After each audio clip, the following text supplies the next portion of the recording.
আজি আমলোক এই ভিডিঅ'টোত আলোচনা কৰিম ক্লাছ 12 অসমীয়াৰ 100% কমন কোশ্চেন এনসাৰবিলাক ইয়াত দিয়া নহয় এনসাৰবিলাক আমালোকৰ এটা গ্ৰুপত দিয়া হৈ আছে যদি সেই গ্ৰুপটোত জইন কৰা নাই ডেসক্ৰিপচন বক্সত লিংক দিয়া থাকিব তোমালোকে জইন কৰি ল'বা তো তোমালোকৰ অসমীয়াৰ প্ৰথম চেপ্টাৰটোৰ নাম হ'ব লাগিছে মোৰ মাতৃমুখ দৰ্শন প্ৰথমতে এই কথাটো কওঁ যদি কাৰোবাৰ ধৈৰ্য নাই তেন্তে এই ভিডিঅ'টো দেখাৰ দৰকাৰ নাই আৰু অসমীয়াত যদি 90+ পোৱাৰ ইচ্ছা নাই এই ভিডিঅ'টো দেখাৰ দৰকাৰ নাই একেবাৰে সঁচা কথা কৈ আছো সোজা কথা কোনো ধৰণৰ মই বেয়া নাপাওঁ তোমাক যদি মোৰ ভিডিঅ'টো ভাল নালাগে নেদেখিবও পাৰা তাৰ কাৰণ ইউটিউবত কেৱল মই অকল নহয় বহুত মানুহ আছে ঠিক আছে তো মই বেছি দেৰি নকৰি ভিডিঅ'টো আৰম্ভ কৰিছো তোমালোকে ভিডিঅ'টো শেষলৈকে চাবা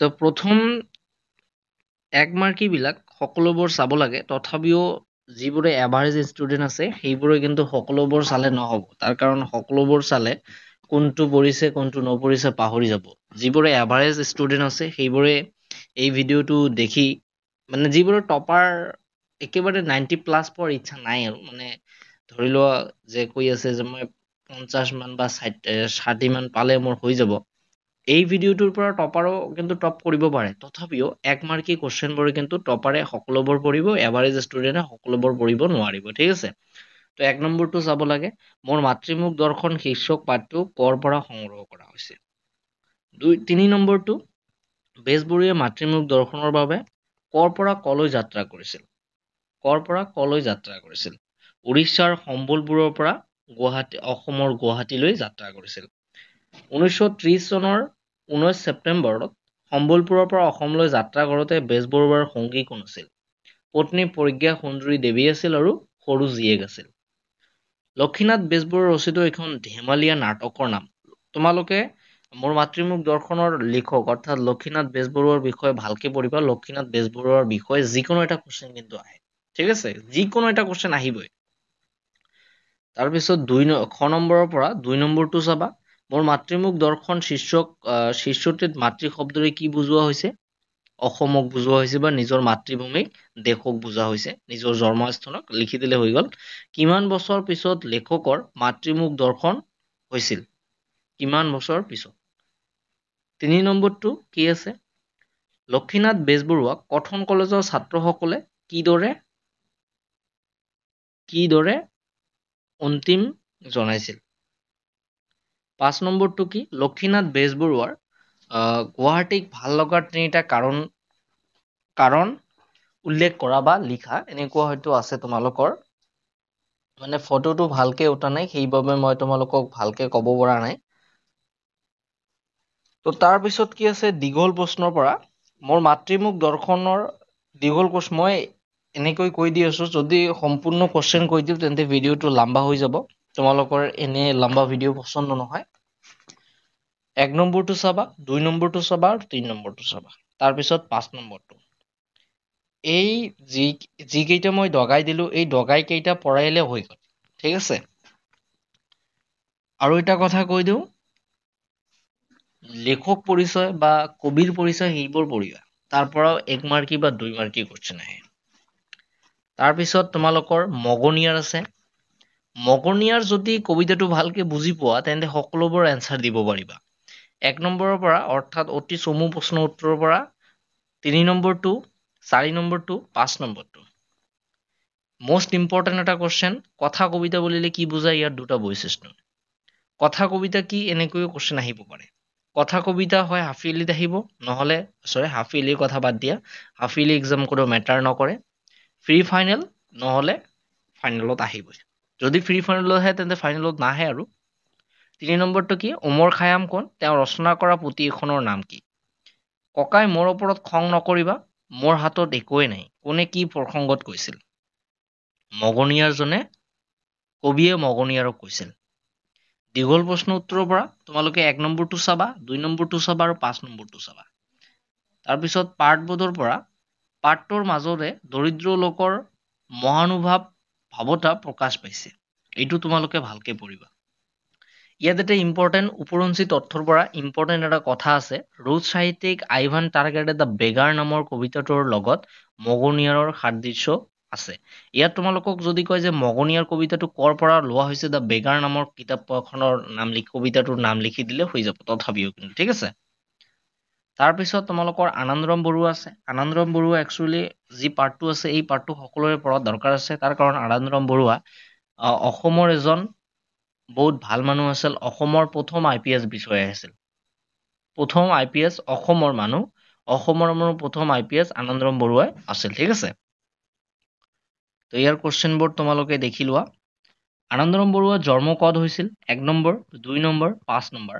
6 নম্বৰৰ পৰা 1 নম্বৰ, 2 নম্বৰ, 5 নম্বৰ। এইখিনিতে এটা কথা, যদি কোনোবা ছাত্ৰ ছাত্ৰীৰ economic, geography, political science, logic and philosophy, history আৰু এডুকেশ্যনত কমপ্লিট ফ্ৰী। তাৰপিছত এগ্ৰিকালচাৰ ছাবজেক্টৰ নোট যদি লাগে ডিছক্ৰিপশ্যন বক্সত কণ্টেক্ট নম্বৰ দিয়া থাকিব, তোমালোকে মোৰ লগত কণ্টেক্ট কৰা। যদি টিউশ্যন নাথাকে মই ডিছকাউণ্ট কৰি দিম। আৰু কোনোবা ছাত্ৰ ছাত্ৰীয়ে এভাৰেজ ষ্টুডেণ্ট বা টিউশ্যন ল'ব পৰা ক্ষমতা নাই বা নোট কৰিব পৰা ক্ষমতা নাই, তথাপিও মোৰ লগত কণ্টেক্ট কৰিব, মই কিবা এটা কৰাই দিম। আৰু অসমীয়া আৰু ইংৰাজী কমপ্লিট ফ্ৰী দিয়া হৈ আছে আমালোকৰ এটা গ্ৰুপত, 2026 হেল্পিং গ্ৰুপ। তোমালোকে সেই গ্ৰুপটোৰ লগত জইন কৰি লোৱা। তাৰপিছত দীঘল প্ৰশ্নৰ ক্ষেত্ৰত 2 নম্বৰটো আৰু 3 নম্বৰটো প্ৰসংগ সংগতি দৰ্শাই ব্যাখ্যা কৰা। কৰ্মই জীৱন আৰু কৰ্মহীনতাই প্ৰকৃত মৃত্যু স্বৰূপ। এই কথাটো সকলোৰে জানিবৰ দৰকাৰ আছে। কৰ্মই জীৱন, কৰ্ম কৰিলেহে জীৱন, আৰু কৰ্মহীনতাই প্ৰকৃত মৃত্যু স্বৰূপ। মৃত্যু নহয়, কিন্তু তেওঁ জীয়াই থাকিও মৃত্যুৰ স্বৰূপ হৈ আছে। তাৰপিছত 5 নম্বৰটো চাব নালাগে তোমালোকৰ। উপৰঞ্চি তথ্য তোমালোকে পঢ়ি ল'বা আনন্দৰাম বৰুৱা আৰু মগনিয়াৰৰ ক্ষেত্ৰত। তাৰপিছত হস্তি বিদ্যানৱ আছে। হস্তি বিদ্যানৱৰ পৰা তোমালোকে 1 নম্বৰ আৰু 2 নম্বৰ, 1 নম্বৰ আৰু 2 নম্বৰৰ পৰা যিকোনো এটা আহিব। 1 নম্বৰ আৰু 2 নম্বৰৰ পৰা মনত ৰাখিবা। 3 নম্বৰ, 4 নম্বৰ, 5 নম্বৰ। তাৰপিছত 6 নম্বৰৰ পৰা চমু প্ৰশ্ন 2 নম্বৰ, 3 নম্বৰ, 5 নম্বৰ। হস্তি গ্ৰন্থ বুলিলে কি বুজা? হস্তি গ্ৰন্থ মানে কি? হাতীৰ বিষয়ে যিবোৰ পুথিত উল্লেখ থাকে তাক হস্তি গ্ৰন্থ বুলি কোৱা হয়। মই ইয়াত শ্বৰ্টকাট ভাৱে কৈছো, এইটোৱে আৰু এক্সামত লিখিব নালাগে। গ নম্বৰটো তোমালোকে 1 নম্বৰটো ব্যৱহাৰিক সাহিত্য বুলিলে কি বুজা? 2খন অসমীয়া ব্যৱহাৰিত সাহিত্য পুথিৰ নাম লিখা। 4 নম্বৰটো আৰু 5 নম্বৰ মংগলদায়ক হাতীৰ লক্ষণ সম্পৰ্কে বিদ্যানয় পুথিত বিৱৰণটি নিজৰ ভাষাত লিখা। এইটো মোষ্ট ইম্পৰ্টেণ্ট এটা কুৱেশ্যন, তোমালোকে চাই ল'বা, আহিব এইটো। তাৰপিছত ভাৰতীয় আদৰ্শত বৈৰাগ্য। 1 number, 2 number, 4 number, 2 number, 3 number, 5 number, 1 number, 2 number, 4 number. চিঠিৰ পৰা 2 নম্বৰ, 3 নম্বৰ, 5 নম্বৰ।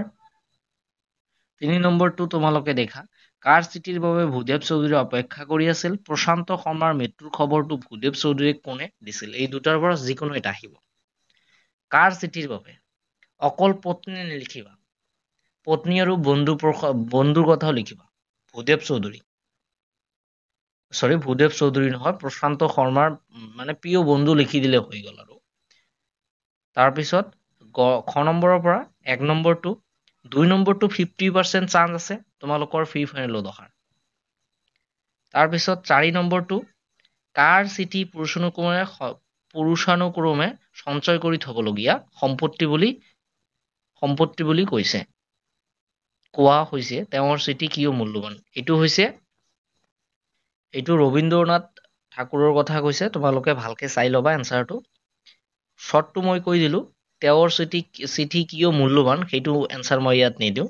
বৰ্তমান সময়ত চিঠিৰ প্ৰাসংগিকতা কিয় কমি গ'ল? মোবাইল ফোন, আধুনিক যন্ত্ৰপাতি বাহিৰ হোৱাৰ কাৰণে এইবোৰৰ চিঠিৰ প্ৰাসংগিকতা কমি গ'ল। দীঘল প্ৰশ্ন 1 নম্বৰটো, 2 নম্বৰটো, 4 নম্বৰ আৰু 5 নম্বৰ। 5 নম্বৰটো ইয়াৰ আগৰবাৰ আহিছে 2025ত, গতিকে এইটো চাব নালাগে, তোমালোকে 4 নম্বৰটো চালে হৈ গ'ল আৰু। তাৰপিছত অসমীয়া চলচ্চিত্ৰৰ গতিধাৰা, ইয়াৰ পৰা তোমালোকে শ্বৰ্ট কুৱেশ্যনৰ অৰ্থাৎ অতি চমু প্ৰশ্ন সকলোবোৰ পঢ়িব লাগে। মই আগতে কৈছোঁ কথাটো, যিবোৰে এভাৰেজ ষ্টুডেণ্ট সেইবোৰে মানে এনেকুৱা দাগ দিয়াবিলাক চাব।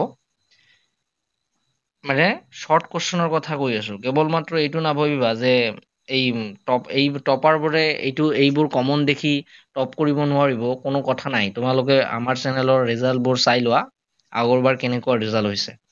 1 নম্বৰটো, 3 নম্বৰটো চিত্ৰবন ষ্টুডিঅ' কোনে নিৰ্মাণ কৰিছিল? Most important question. তাৰপিছত 5 নম্বৰটো তাৰপিছত 2 নম্বৰটো 3 নম্বৰ 5 নম্বৰ গ নম্বৰটো 2 নম্বৰ 3 নম্বৰ আৰু কোনোবা ছাত্ৰ ছাত্ৰী যদি আমাৰ পৰা নোট লয় তেন্তে মডেল কুৱেশ্যন পেপাৰ অসমীয়াৰ মডেল কুৱেশ্যন পেপাৰ আৰু এই PDF টো কমপ্লিট ফ্ৰীতে প্ৰভাইড কৰা হ'ব। বৈজ্ঞানিক মানসিকতা কিদৰে গঢ়িব পাৰোঁ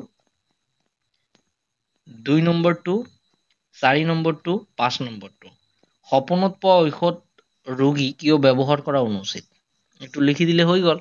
3 নম্বৰটো মুকলি মন মানে কি আদিম মানুহে জুইৰ আৱিষ্কাৰ কিদৰে কৰিছিল 90% গমন আছে। দীঘল প্ৰশ্নৰ ক্ষেত্ৰত 1 নম্বৰ 2 নম্বৰ আৰু 4 নম্বৰ বৰগীত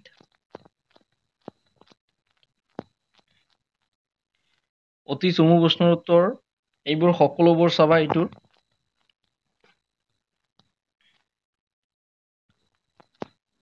খ নম্বৰৰ ক্ষেত্ৰত বৰগীত কাক বোলে ডক্টৰ বাণীকান্ত এইটো চাব পাৰা তোমালোকে 3 নম্বৰ 4 নম্বৰ আৰু 5 নম্বৰ 2 নম্বৰ 4 নম্বৰ ব্যাখ্যা ইয়াৰ পৰা এটা আহিব এই দুটা ইয়াত ব্যাখ্যা আছে সিদ্ধ মণিগুণে চিন্তিয়া নভাৱে সৌ হৰি যশোদা ক'লে সিদ্ধ মণিগুণে নোপোৱা হৰিক যশোদাই কিহৰ বলত পুত্ৰ ৰূপে পালে বুজাই লিখা তথাপিও মই ব্যাখ্যা বুলি কৈছো এই দুটাৰ ভিতৰত যিকোনো এটা আহিব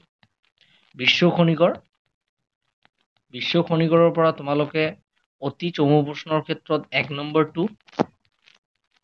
3 নম্বৰ 5 নম্বৰ খ নম্বৰৰ পৰা 1 নম্বৰ 3 নম্বৰ সত্য ৰজ তম গুণ মানে কি 100% এটা আহিব সত্য ৰজ তম গুণক লৈ যিকোনো এটা কোৱেশ্যন আহিবই 5 নম্বৰ তাৰপিছত গ নম্বৰৰ ক্ষেত্ৰত 1 নম্বৰটো 3 নম্বৰ আৰু 5 নম্বৰ তাৰপিছত মিলন কবিতাটোৰ ক্ষেত্ৰত তোমালোকে 1 number 2 number 4 number 5 number 1 number 4 number 5 number তাৰপিছত 2 3 তোমালোকে এইবোৰ ফটাফট দাগাই ল'বা কবিয়ে তোমাৰ লগত মোৰ অন্তত মিলন বুলি কি বুজাইছে ব্যাখ্যা কৰা মিলন কবিতাটিৰ মাজেৰে কবিৰ আধ্যাত্মিক অনুভূতি কেনেদৰে প্ৰকাশ পাইছে চমুকৈ আলোচনা কৰা তাৰপিছত জনতাৰ আহ্বান এইটোৰ পৰা 2 নম্বৰ 3 4 5 খ নম্বৰৰ ক্ষেত্ৰত 1 number 3 number 2 number 3 number 5 number প্ৰসংগ সংগতি দৰ্শাই ব্যাখ্যা কৰা 5 নম্বৰটো তোমালোকে চাই ল'বা আহিব কিন্তু কাঠমিস্ত্ৰীৰ ঘৰৰ পৰা তোমালোকৰ শৰ্ট কোৱেশ্যন 3টা আহিব পাৰে শৰ্ট কোৱেশ্যন 3টা আহিব 1 নম্বৰ 3 4 তাৰপিছত 2 3 4 2 3 5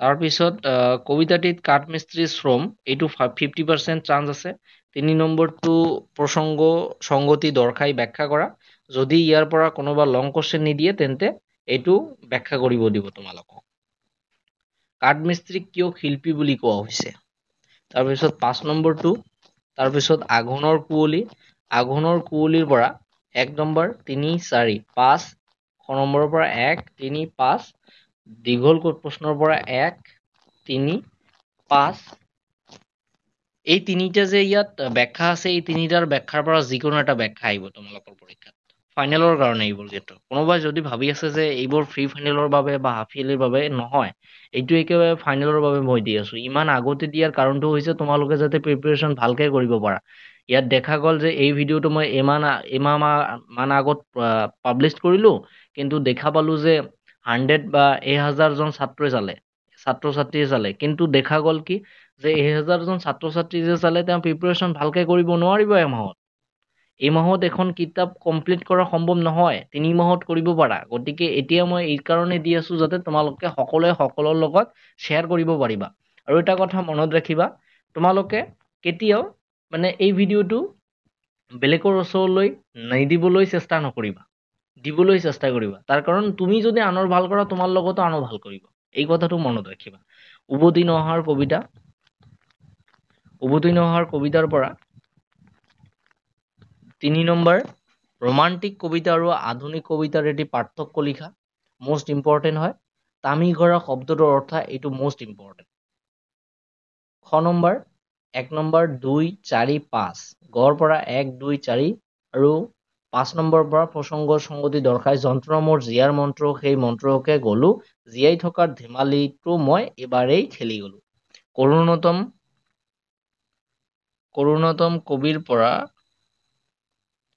কবিতাটিৰ পৰা তোমালোকে কৰ পৰা 2 নম্বৰ 4 5 2 3 5 গড় পৰা 1 2 এই 3 আৰু 4ৰ পৰা যিকোনো এটা আহিব 5 নম্বৰৰ পৰা তোমালোকে চাই ল'বা মূল্যবোধ শিক্ষা 1 3 4 এক আদৰ্শ ভাৰতীয় দৰ্শনে মূল্যবোধক কেইটা শ্ৰেণীত ভাগ কৰিছে এইটো আহিব পাৰে শৰ্ট কোশ্চেন হিচাপে তাৰপিছত 5 নম্বৰ মনোবিজ্ঞানীসকলে শিশুৰ নৈতিক বিকাশৰ বিষয়ে কেইটা আচৰণৰ কথা চিনাক্ত কৰিছে আৰু কি কি সহজ অৰ্থত মূল্যবোধ মানে কি এইটো কোশ্চেন আহিব তাৰপিছত গ নম্বৰৰ পৰা 2 নম্বৰ 4 আৰু 5 নম্বৰ কৈশোৰ কালৰ ইয়াৰ উপযোগী শিক্ষা এই চেপ্টাৰ দুটো ভালকে পঢ়িবা নহলে কিন্তু একো মাৰ্ক নাপাবা 2 নম্বৰ 3 নম্বৰ কোনছোৱা সময়ক কৈশোৰকাল বুলি কোৱা হয় 5 নম্বৰ খৰ পৰা 1 নম্বৰ 3 নম্বৰ 5 গড় পৰা 1 2 5 তো ছাত্ৰ ছাত্ৰীগণ যিবোৰ গ্ৰামাৰ আছে সেই গ্ৰামাৰখিনি তোমালোকে দেখি ল'বা আৰু জতুৱা ঠাঁচ আমালোকে ইম্পৰ্টেণ্ট কমন দিছো তোমালোকে চেনেলত ভিজিট কৰি তাৰ পৰা চাই লোৱা মই পাৰিলে ডিছক্ৰিপশ্যন বক্সত লিংক দি ৰাখিম ঠিক আছে তো ছাত্ৰ ছাত্ৰীগণ আজিৰ ভিডিঅ'টো ইয়াতে আৰু আমালোকৰ যি গ্ৰুপটো আছে সেই গ্ৰুপটোত তোমালোকে জইন কৰিব পাৰা মই গ্ৰুপটোৰ লিংক দি ৰাখিম আৰু কোনোবা ছাত্ৰ ছাত্ৰীৰ যদি সেইবোৰ নোট লাগে মই ডিছক্ৰিপশ্যন বক্সত ডিটেইলছ দি ৰাখিম তোমালোকে চাই ল'বা ঠিক আছে তো আজিৰ ভিডিঅ'টো ইয়াত